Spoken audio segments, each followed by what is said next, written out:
Dragon Ball is back with Dragon Ball Daima Episode 1 now out on Crunchyroll. Let's talk about it. Okay, so Dragon Ball is officially back. This is the final project that Akira Toriyama was working on. He was super excited about bringing this story to us all in Dragon Ball Daima Episode 1 now out. And look, it's not super, let's just be real. It's not going to be super, it's not going to follow that story. But it's still Dragon Ball, and that's all that matters. That's all I want to see is more Dragon Ball stuff. Now, when it comes to Daima, I know people didn't want it, but there has always been something that I wanted Dragon Ball to explore, and that's the Demon Realm. Ever since they introduced Dabura in DBZ, in the Buu Saga, I wanted to know more about this Demon Realm, and I think a lot of us wanted to know more about it. Well, that's what Dragon Ball Daima is about, and the first episode is about the Demon Realm. We learned so much stuff already in the first episode about the Demon Realm and about lore throughout Dragon Ball, expanding the world building by a lot, which is absolutely fantastic. Now, the first episode opens up with flashbacks and stuff like that to the fight with Majin Buu and going on there. We have our new villains that we are looking at in the series, watching the fight go on, because obviously Dabura is their king. So we're seeing them fight on. This is where we start to learn things already. The Supreme Kai has a brother and a sister. Yes, the Supreme Kai has a brother and a sister who both reside in the Demon Realm. Which already I was like, okay, so we got... Shin's got brothers. He's got a brother and he's got a sister who were in the Demon Realm. So that's very, very interesting. Then we later on find out that the Demon Realm also has Dragon Balls as well. Which is just like, okay. So we got the Cerealian Dragon Balls, we got the Super Dragon Balls, we got the Earth Dragon Balls, we got the Namekian Dragon Balls, and now we have Demon Realm Dragon Balls. So there's a lot of Dragon Balls going on here, around here. So we find out that they're there, but they are guarded by, there's only 3 of them, and they are guarded by these insane beings. Which... I'm interested to see what these guys are like. I want to see how badass these beings are protecting him. Because they got to be pretty powerful to protect him. And we also learned that there's a Namekian in the Demon Realm. But better yet, we actually learned that the Namekians and anyone with pointy ears like that is from the Demon Realm. That's how you distinguish if they're from the Demon Realm or not, is if they have those pointy ears. So Namekians originated from the Demon Realm. So now I'm like... wow, okay, so if they originate from the Demon Realm, when did they leave that and come to, like, you know, the outside world, as they claim it, and live in a different planets and stuff like that? I mean, it makes sense because Piccolo was called Demon King Piccolo. Back in the day, back in DB, he was called Demon King Piccolo. So, I can see the connection already going on.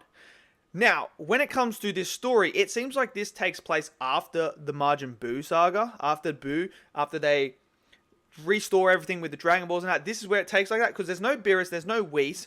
Trunks is celebrating his birthday, and him and Goten are, well, Trunks and Goten are both small. They're both still little, and we saw in Superhero that they are a lot older looking now. They're like in their teens now, so they had their growth spurt. So there's that. But then, like, there's is this the proper timeline or not? Because some things that were said here during the moment where Kibito and Shin are there, and Goku's like, oh, you guys are unfused, stuff like that. The conversation through there kind of contradicts and retcons things that are said in Super regarding that when they meet and stuff like that again.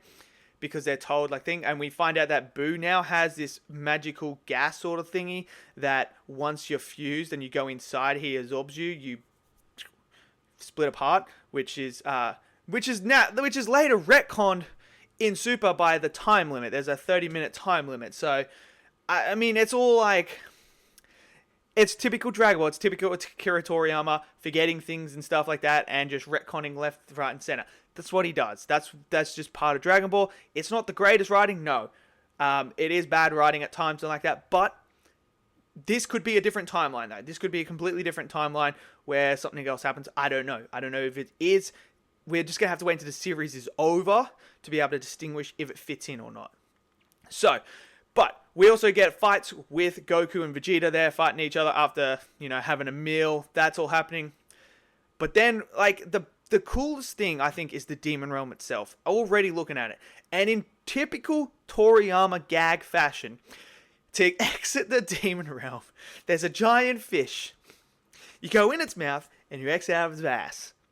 Typical Toriyama. Right? Remember, Toriyama was a gag writer before he wrote Dragon Ball. He wrote Arale, which is a gag comic. You know, gag manga.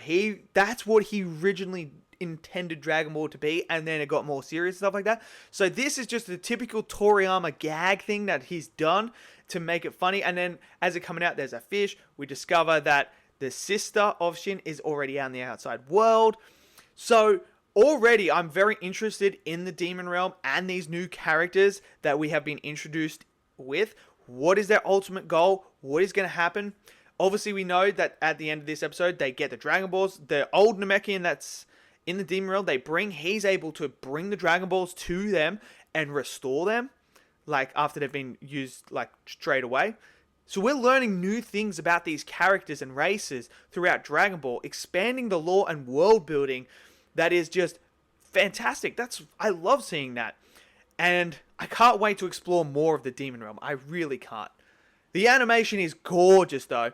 Oh my word, this animation looks fantastic.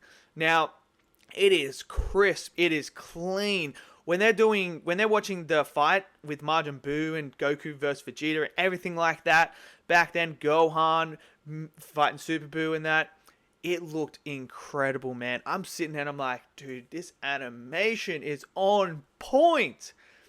Let's go. It's really, really crisp, clean, colorful, bright, vibrant, and it looks fantastic. Now, I will say, Goku's design has got grow on me. It kind of looks weird. I don't know why. It just does look weird.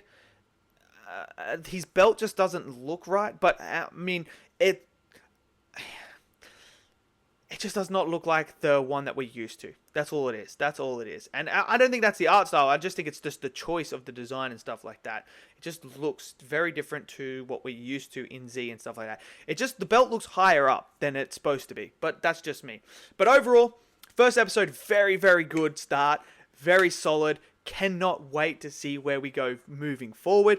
Introducing the new characters. We got a glimpse of another character in here. We don't know who he is yet. He has not been involved. But I'm really, really enjoying it, and I cannot wait to discover this Demon Realm. So, great start. We now have them as kids. This is going to be interesting. This is going to be fun. Let me know what you guys think of episode 1 of Dragon Ball Daima. Did you guys enjoy it? Smash it down in the comment section below. Smash that like button for me. Click subscribe, and I'll see you guys next video. Until then, stay safe, and peace out.